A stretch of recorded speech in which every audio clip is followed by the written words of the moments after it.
over here at Paris Fashion Week, we've had a bit of a mixed bag for autumn-winter 2010. A lot of designers, judging from the recession and the economic crisis, a lot of designers have decided to go back to their DNA, which is doing what they do best, while others have been very austere and creating pieces that, everybody is going to wear, but with a bit of a twist, a bit of a mix with lots of sculptural details and sharp tailoring. At the same time, people have been trying to push the envelope and are trying to get more creative and do something different, and creating pieces that people really want to buy and wear and keep forever. The week started off with Christian Dior. John Galliano is a mad genius, but this time he really stuck to a formula that I think worked well on the catwalk. He had a series of 1940s-style suits, that were kind of changed up with a cat print and other types of interesting Orientalism, which was beautiful. Then at the end, he had a succession of amazing dresses in different colours and chiffon with lots of beautiful Indian-style embroidery, which I think will be a bestseller when it gets to the stores. Vivienne Westwood was a usual fun show. She had Pam Anderson walking down the catwalk in items like a tutu, which was quite interesting. But, as usual, she used it as a political platform to talk about, carbon dioxide emissions, while still managing to throw in some of her usual, draped dresses, fun T-shirts, and other fun items. Lanvin was one of the best shows of the season. He had his woman walking down a wet catwalk, and they just stomped down looking fierce in beautiful bias cut dresses, suits, blouses, beautiful day clothes, mostly in black, but clothes that were wearable but different in terms of the way they were cut. The fabrics are interesting, and towards the end he had some beautiful suits with crushed beading on it, which added a bit of sparkle for the evening, and accessorized everything with elbow-length gloves and pumps, which obviously was a very strong look, and also dark bands of elastic decorated with fur, which was also very nice. As Jean-Paul Gaultier, he had a bit of fun as well. It was very camp in true Gaultier style. He went back to what he knows and enjoys. He had his classics, the trenches, the masculine suits.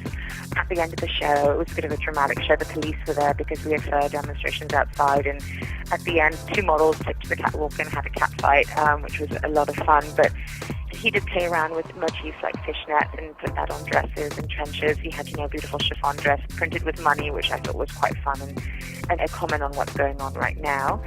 Yohji Yamamoto was one of those as well that went back to his DNA. He did a collection of beautiful black jackets with, extended seams, and they came out with white trims. He's been collaborating a lot with houses recently, and this time he did Hermes last season, and this season it was Ferragamo, where he included a lot of the house's red on his jackets, and he did a great collection of flat shoes as well, which I'm sure will be popular when they come into store. Loewe was interesting because it was Stuart Vevers' third collection for the brand, but the first runway presentation. They have been doing small presentations recently, and it was the first time they actually did a show. Again, he went back to the DNA of the house, which is, it's beautiful leather, and he's that on dresses, coats, some Malaya-type dresses with very sharp tailoring, which were beautiful. He also had some, back blouses and some skirts and jackets with embellishments, which I think would be great for editorial come next year. Of course, he had bags, which were fun, puffballs of fur, which, bags are his thing, so I think those as well will be very popular.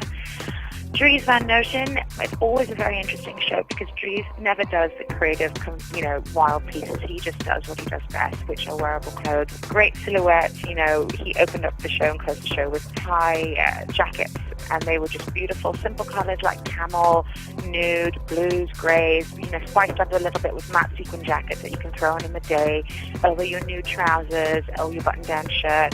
He had peg-leg trousers. It was basically, he ticked all the boxes with the clothes that we'll be wanting to wear next season. Finally, last night, we had a show from Riccardo Tisci at Givenchy. It was a bit of a mixed bag for me. I love the tailoring, which is what he's good at. He had some very sculpted dresses, a little bit sci-fi, with some tweed thrown in. They're beautiful.